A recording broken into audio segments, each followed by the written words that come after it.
This is the defense of Gracchus Babeuf, which was published by the Gahenna Press in 1964. It was issued in a limitation of 300 copies and in 2 states.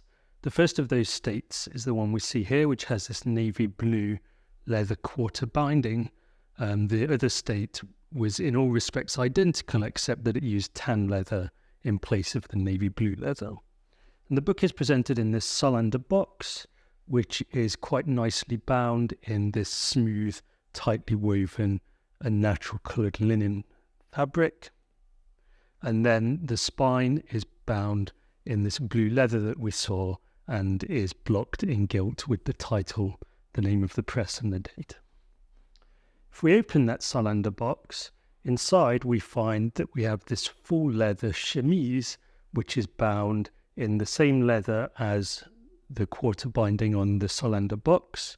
That leather has this nice texture to it, feels very sturdy, and just like the Solander box, it's blocked in gilt on the spine in just the same fashion. Now, opening the chemise, we encounter an interesting feature of this edition, which is that the text block here is not bound into the chemise. Instead, it's presented as a series of loose signatures. I believe that is an imitation of a common way of presenting books in the 18th century, when it was expected that readers would organise their own bindings. In any case, we have here 6 signatures of this nice cream-coloured paper. It's Niedegen paper from Germany, and I think I spied the Zirkal watermark, so I believe this paper was probably manufactured at the now defunct Zirkal paper mill. In any case, the paper has a really nice fibrous texture to it. It makes it quite tactile, and I also like the off-white coloration, so the paper here is quite a highlight of this particular edition. As well as being presented in these unbound signatures, the pages are also presented uncut. So if we look along the top edge here, we see that there has not been any cutting of the join where the paper has been folded. But because the pages are not bound into the book, it's possible to take these signatures and unfold them, and in that way read the book without cutting it, which was the approach I chose. Many will find that a slightly funny approach. It was certainly a bit of a faff, but it meant I was able to read the book without having to cut any of those pages. The foredge here has been trimmed.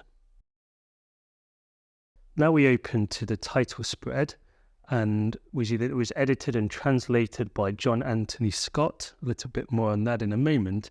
And we see here the first illustration, which is by Thomas Cornell. And Cornell furnished 21 etchings for this edition. So first of all, that's quite a generous number, and we'll see more of those as we go through.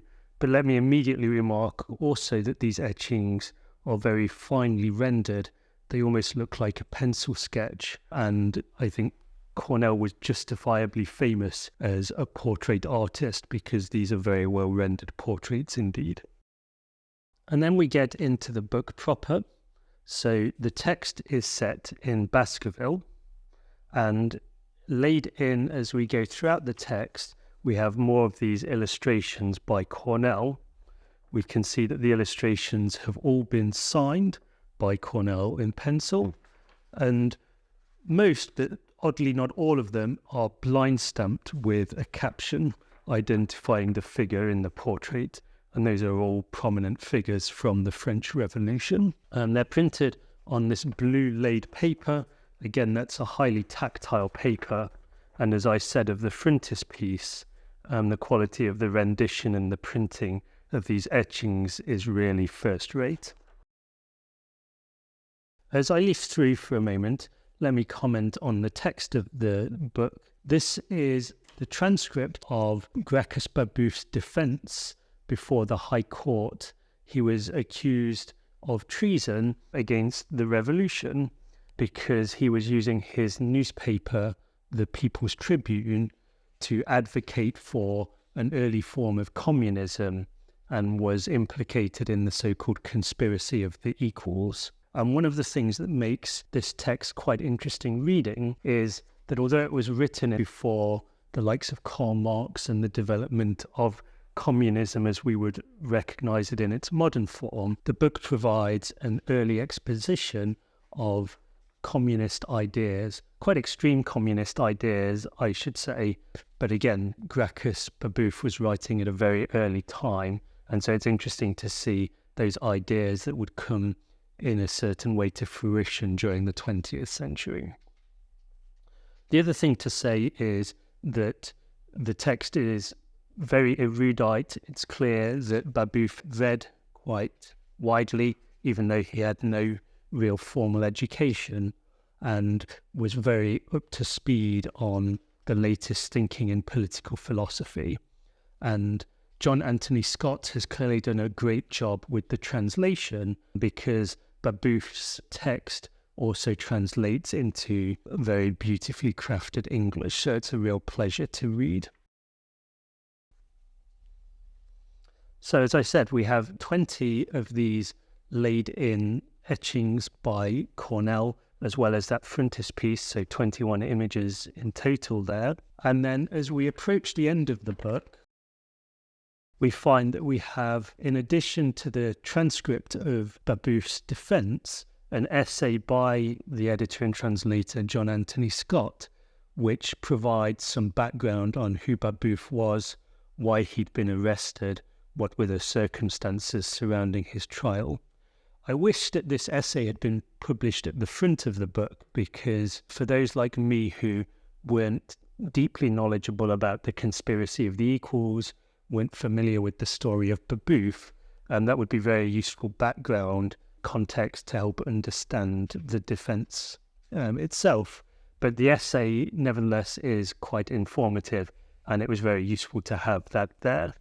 One thing you may have seen as I leaf through is that 21 of these images is really quite generous, and so it's very hard to turn to a new page without encountering one of those. And so, as well as John Anthony Scott's essay, we also have at the end of the book some biographical notes here on some of the main figures involved in the case and in the revolution more generally. And then, as usual, at the end of the book, we have the colophon page with some production details. It is signed by Thomas Cornell, and it has this additional illustration here printed in red. So that is the defense of Gracchus Babeuf. This was my first encounter with the work of Leonard Baskin's Gahenna Press. What can I say about this? So it's a very nicely produced book, both for the quality of the leather binding. I also enjoyed that tactile paper. The printing is excellent. Special mention to Thomas Cornell's illustrations, which are both superbly executed and superbly reproduced. And also I should say that I quite enjoyed reading the text of Babeuf's defense from a historical perspective. So it was quite interesting to get some insight into the genesis of communist thought and the role that it had played during the French Revolution, which wasn't something I was that familiar with, and that is nicely supported with that essay and set of biographical notes by John Anthony Scott. So altogether, a nice edition both in design and production, but also the contents are quite fascinating.